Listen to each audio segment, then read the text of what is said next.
দোস্ত পৃথিবীর সবচেয়ে ধনী ব্যক্তি ইলন মাস্কের জীবনীকার সেথ অ্যাম্বারসন দাবি করেছেন ইলন মাস্ক নাকি গুরুতর অসুস্থ। দোস্ত তিনি বলেন সরকারের উচিত উপযুক্ত ব্যবস্থা নেওয়া, আর তা না হলে তিনি পাগল হয়ে যাবেন।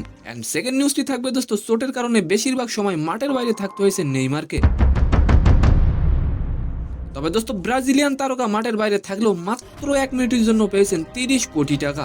তো নিউজ দুটি জানতে অবশ্যই ভিডিওটি সম্পূর্ণ দেখবেন। সালাম নমস্কার দোস্ত ইলন মাস্ক যাতে হাত দেন তাতেই সোনা ফলে, এমনকি তাবড় শক্তিধর রাষ্ট্র আমেরিকার নির্বাচনের মোড়ও ঘুরিয়ে দিতে পারেন।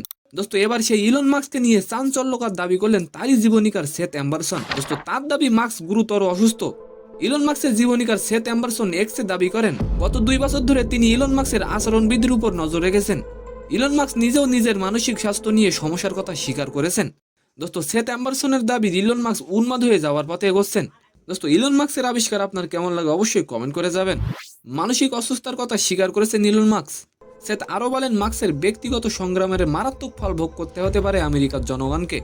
তিনি বলেন একাধিক শিল্প এবং হবু প্রেসিডেন্টের উপর মাস্কের প্রভাব রয়েছে। ইলন মাস্কের হাত থেকে আমেরিকাকে রক্ষা করতে হবে। সেকেন্ড নিউজটি হলো 2023 সালে পিএসজি থেকে নেইমারকে বিশাল অঙ্কে দলে ভেড়ায় আল হিলাল, সেই থেকে পেরিয়ে গেছে 18 মাস। দোস্ত তবে চোটের কারণে বেশিরভাগ সময়ই মাঠের বাইরে ছিলেন নেইমার। পুরো সময়ে আল হিলালের জার্সিতে মাত্র 2 ম্যাচের জন্য মাঠে নেমেছিলেন নেইমার, তাও খেলেছিলেন মাত্র 42 মিনিট। দোস্ত হিসাব করে দেখা যায় প্রতি মিনিট খেলার জন্য তিনি নিয়েছেন 30 কোটি টাকা। তো সম্মানিত দর্শক, আজকের ভিডিওটি কেমন লাগলো অবশ্যই কমেন্ট বক্সে জানাবেন। আর ভিডিওটি যদি ভালো লাগে অবশ্যই একটি লাইক দিয়ে আমাদের চ্যানেলটিকে সাবস্ক্রাইব করে দিবেন। ধন্যবাদ।